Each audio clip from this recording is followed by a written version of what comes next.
Hey guys, Savagely Based Media here. Just sitting here enjoying some beautiful weather.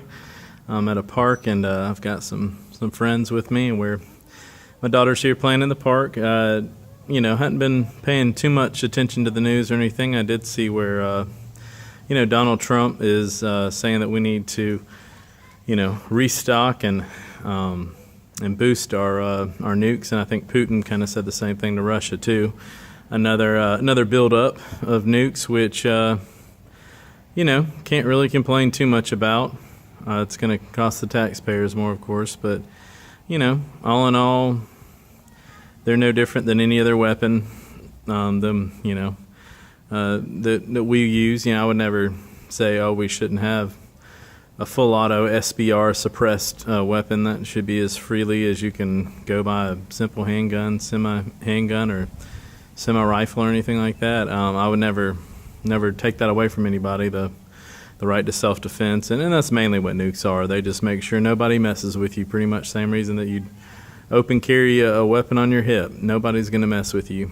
So, can't complain that bad. No one's going to blow up the whole earth with nukes as long as there's safeguard put in place so that some terrorist or something can't set off your nukes or set them off. As long as there's safeguards in place, and there's no problem with them. They're just a tool to get people not to mess with you. And hopefully, Donald Trump's presidency and maybe even the next 8 years, hopefully never has to use one. I hope no one ever has to use one again. But, if somebody messes with you bad enough, kills enough of your people or nukes you, you might have to retaliate against the state. But, we've just mainly been dealing with fourth generation warfare here.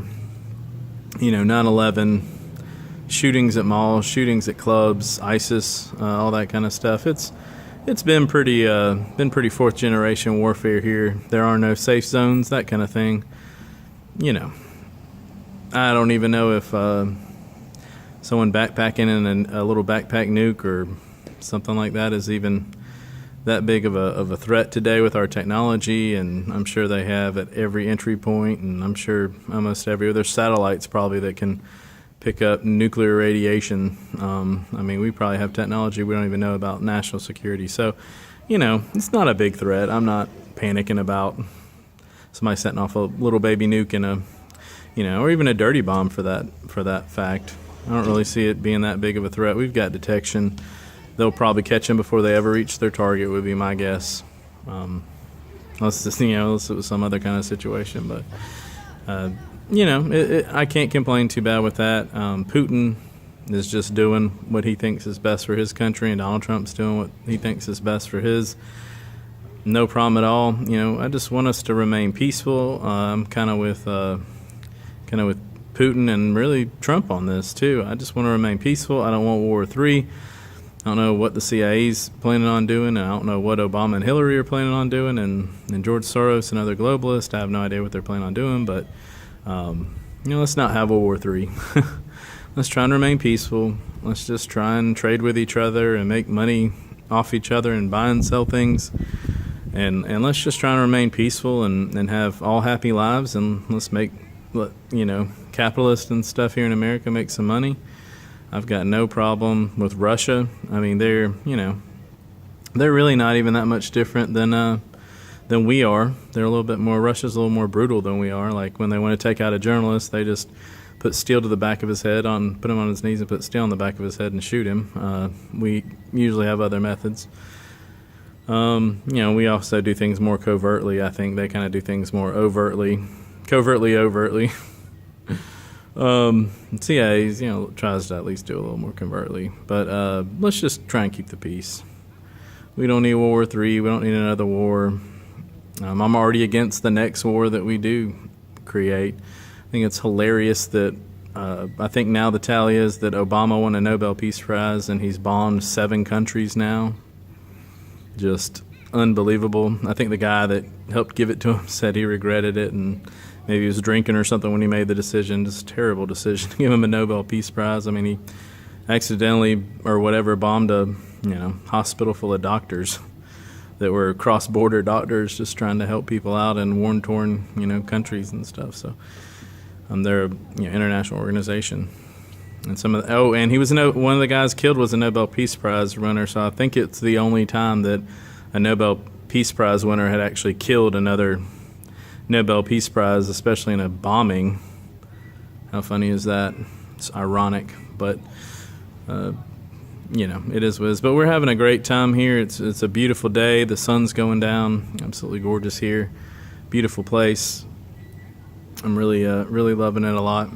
And my friends are enjoying having my daughter and watching her and having fun. We're having a good time. And, everyone should just get out and do this, have fun. If you're into politics, just get away from politics for a little while, have a little fun. That's what life's about. This is what life's about, I know we're all interested in politics probably if you're watching my videos, but, enjoy life, man. Life is very short. I'm already, mid-lifed, if not worse. So, enjoy life. Enjoy your kids if you have any. Love on them every second you get. No next second is guaranteed in this life. Anything can happen. Car wrecks take out more people than guns or anything else in this country. You just never know. And lately it seems like every single one of my friends either lost a parent or a grandparent. This past week, I think it's been like 12 people I know lost a parent. Some were tragedies, some were accidents, some were not. So, just hug your loved ones. Right now is the time to try and hug your loved ones, love on them, be with them, spend time with them, love them. And on the economic front, everything's going really well with Trump's election. It's amazing what happens when you get a Marxist out and you get a unabashed capitalist and crony capitalist in there. It's unbelievable what can happen to the economy. And I'm hopeful for jobs. I'm hopeful for growth. I'm hopeful for profits. I'm hopeful for everything. We just need to let the free market decide everything instead of the government trying to decide things and the government picking winners and losers. We don't need that. The free market, our decisions, our tiny little individual decisions as a collective can decide what companies stay, what companies go, what companies flourish, which companies go under. Uber to the cab companies. And we have so many examples. Blockbuster being killed by downloading movies and shows, and you've got Netflix, and then Netflix is now being killed by Amazon Prime. It's Darwinian, and it's just whoever has the best stuff and whoever, like Walmart packages the best deal, they get the business. Amazon Prime's genius. You, I think, pay a fee or something sometimes, but it's like great shipping on anything you want to buy, great prices, and then also you get downloading movies and TV and stuff like that. It's absolutely amazing what we've got now. I don't think our grandparents would have ever imagined this happening, where you could sit and record a video and then upload it to some massive internet. It's amazing what's going on in America and what capitalism has afforded us and given us, and people's minds, people's engines, the engines of the world. Our mind has given people. It's absolutely amazing, and I just want to see it keep going. I want us to reverse our socialist, our socialist journey that we're on. I want it to end. It started over 100 years ago.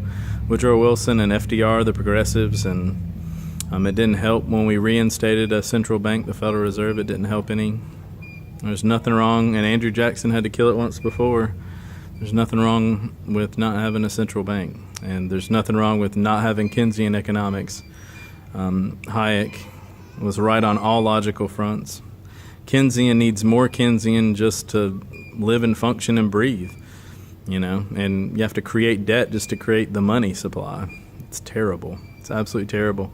Then they can loan out crazy times the amount of money that they actually have, fiat currency, and just the way that they loan out 7 times the amount than they actually have, and there's just so much just free cash out there almost. Interest rates like near negative. There's just so much free cash out there, and they're just giving it away, and that's no way to live. These credit bubbles and stuff, it's just no way to live. It's no way to live, boom to bust. But anyway, you guys make sure that you subscribe, like, share if you like the video, and I will catch you on the next video. Thanks so much for watching. I really appreciate it. Thanks.